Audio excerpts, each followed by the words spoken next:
Election Day is tomorrow. We have details, and Barnstable High School students may soon have more choices when it comes to signing up for classes.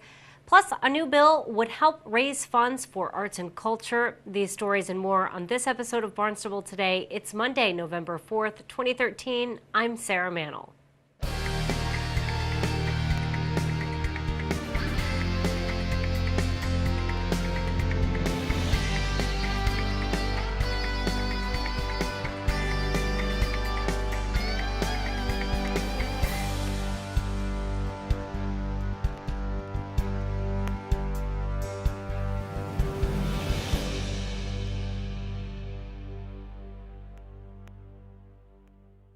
Barnstable voters will head to the polls tomorrow. All town council precincts are up for election this year. 6 of 12 precincts have contested races.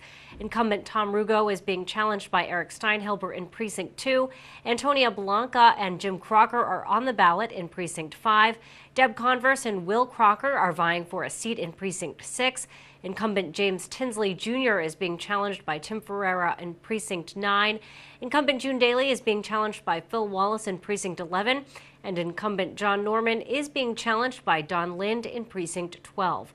Also on the ballot is a non-binding question relating to the closure of the Pilgrim Nuclear Power Plant. Polls are open tomorrow from 7 a.m. to 8 p.m.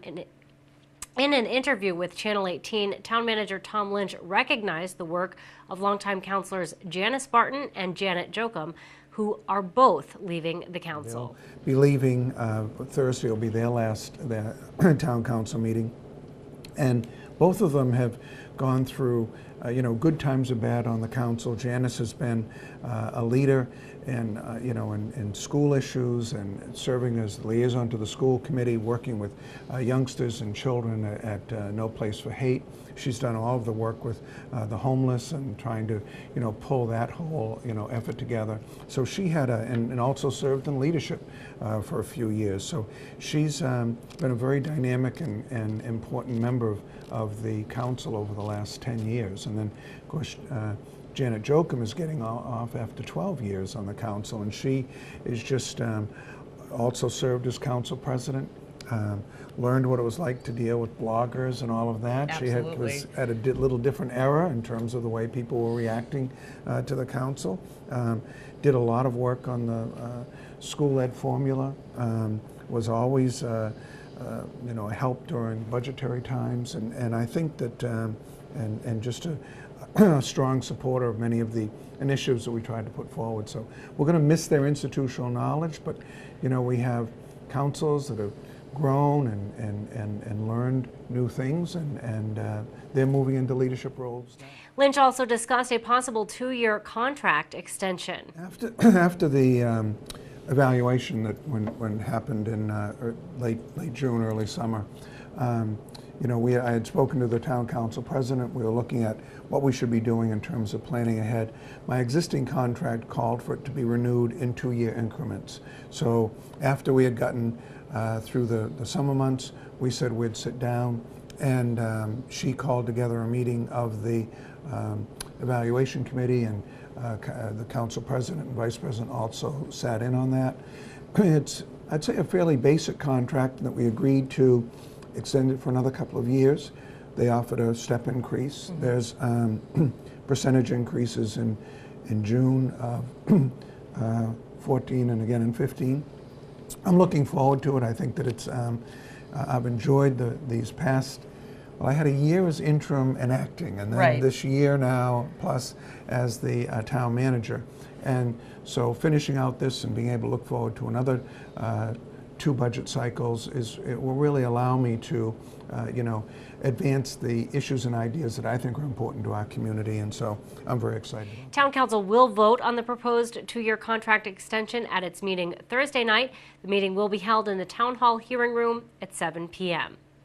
Barnstable High School could have a new schedule next fall. Principal Patrick Clark presented the proposed schedule at a school committee workshop last week. Superintendent Dr. Mary Schakowsky says Clark and others have been working on the new schedule for 2 years. What we're going to be asking the school committee to do is to approve a new schedule whereby we move from just full year courses just to some semester courses. So, for example, right now, if a student signed up for any course at Barnstable High School, it would be a year-long course.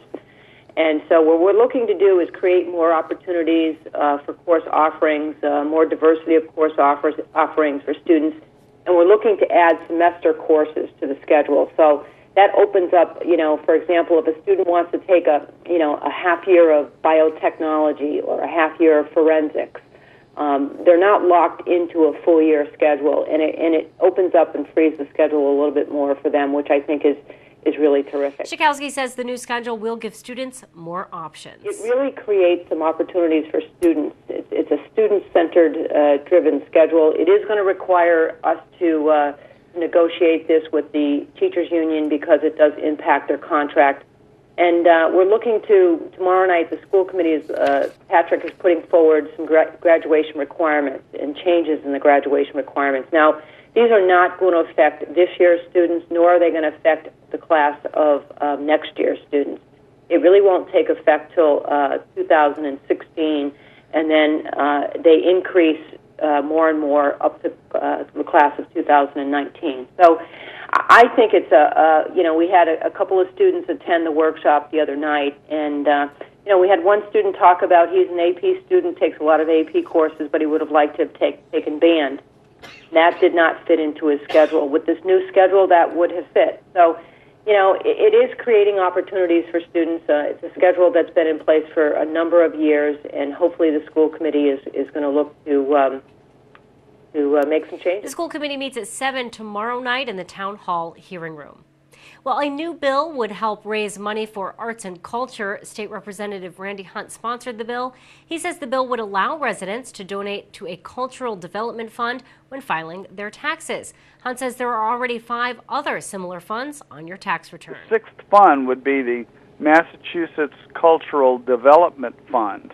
And that fund would go to the Massachusetts Cultural Commission and add to the amount of money that it can grant back out to our region's arts and culture organizations. And they even do project-related grants as well. So the artists, artisans, the fine arts people, they're all very aware of what the Mass Cultural Commission does. And this mechanism, this bill, introduces a way to fund what I think could be another $2, $3, $4 million a year to this effort. Cape Cod Community College will use $36 million in state money to construct a new science building. Governor Patrick announced the state support last week while visiting Cape Cod. 4C's spokesperson Michael Gross says the new building is much needed. Our campus was finished in 1971. We've had one new building in 2005 with the LaRusso building, but our science labs, bio labs, chemistry, all of the classic training centers for really where the world needs to go are 1971 facilities, and we really do need the help. The governor was very kind and very forward-looking in putting $36 million on the table for us to begin to work with state organizations, the Department of Capital Assets Management, a great term for the building people for the state, to come down and begin to look at what we would build on campus, what we would renovate, how that would go, and critically needed, no question. I think it's something that the President Cox for the past year has been truly saying that for the Cape to grow, it needs to offer very different, very innovative, creative, entrepreneurial elements to make life very different and positive on the Cape. And the reality is we need facilities to do that, and this building will give us that opportunity. Gross says the college will need to raise additional funds for that project. And again, another reminder, tomorrow is Election Day. Polls will be open from 7 a.m. to 8 p.m. For voting locations, you can visit town.barnstable.ma.us/townclerk/elections. For Barnstable Today, I'm Sarah Mannel.